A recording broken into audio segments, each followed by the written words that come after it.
Assalamualaikum warahmatullahi wabarakatuh. Yang saya hormati Bapak Dr. Gad Eskom Mkom selaku dosen pembimbing 1, Bapak Dr. Gusti Syarifuddin STMMSI Mkom selaku dosen pembimbing 2, Bapak Profesor Dr. Sandi Kosasi Mkom selaku dosen penguji 1, serta Bapak Irawan Wingdes SE selaku dosen penguji 2. Perkenalkan, nama saya Gustandi dengan NIM 22111033821. Pada kesempatan kali ini saya akan mempresentasikan skripsi saya yang berjudul Analisis dan Perancangan Sistem Informasi Persediaan pada Rumah Makan Purinjaya Pontianak. Latar belakang pada penelitian ini yaitu Purinjaya berdiri sejak tahun 2002 dan kini memiliki 8 cabang. Seluruh bahan baku dikelola terpusat dari gudang di Siantan. Pencatatan bahan baku masuk dan keluar masih ditulis manual di buku oleh petugas gudang hingga rawan salah catat. Bahan baku seperti daging, sayur, bumbu, dan lain-lain yang bersifat mudah rusak, sehingga kesalahan pencatatan berisiko menimbulkan pemborosan atau kekurangan stok. Laporan bulanan sering tidak sinkron antara stok fisik, gudang, dan catatan, menyulitkan evaluasi dan pengambilan keputusan.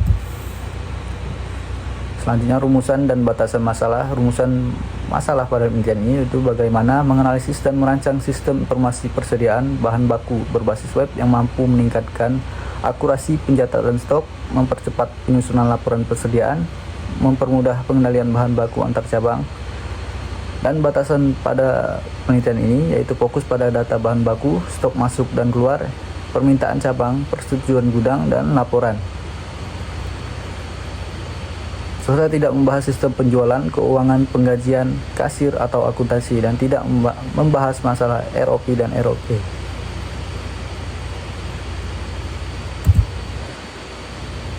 Tujuan dan manfaat penelitian.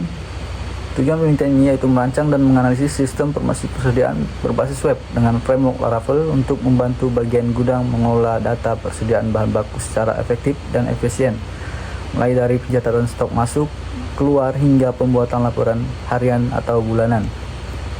Manfaat pada penelitian ini bagi penulis yaitu menerapkan ilmu analisis dan perancangan sistem berbasis Laravel serta melatih pemecahan masalah nyata di lapangan.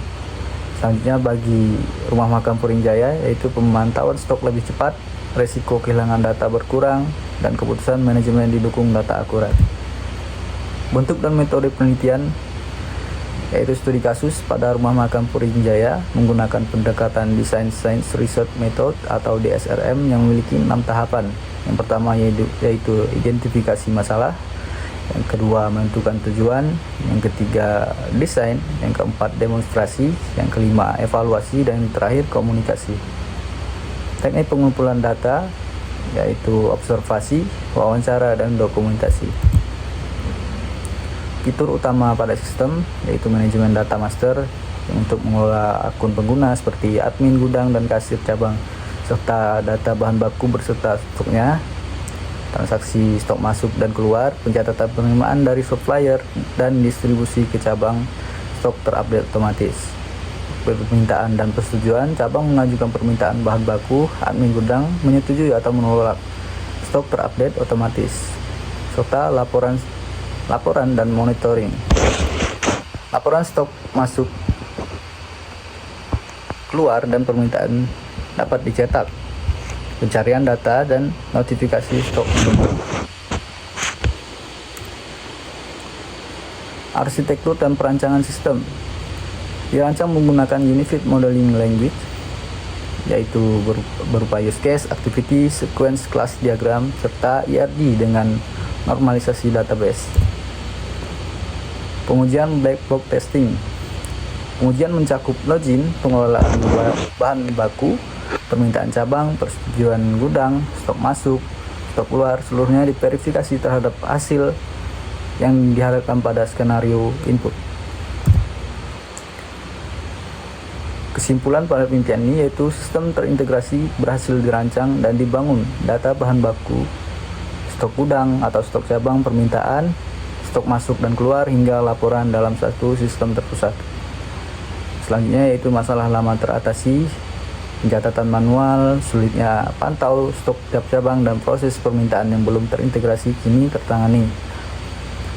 Yang ketiga, akurasi meningkat, persetujuan permintaan memperbarui stok gudang dan cabang secara otomatis sehingga mengurangi kesalahan pencatatan. Yang terakhir, teruji dan layak pakai.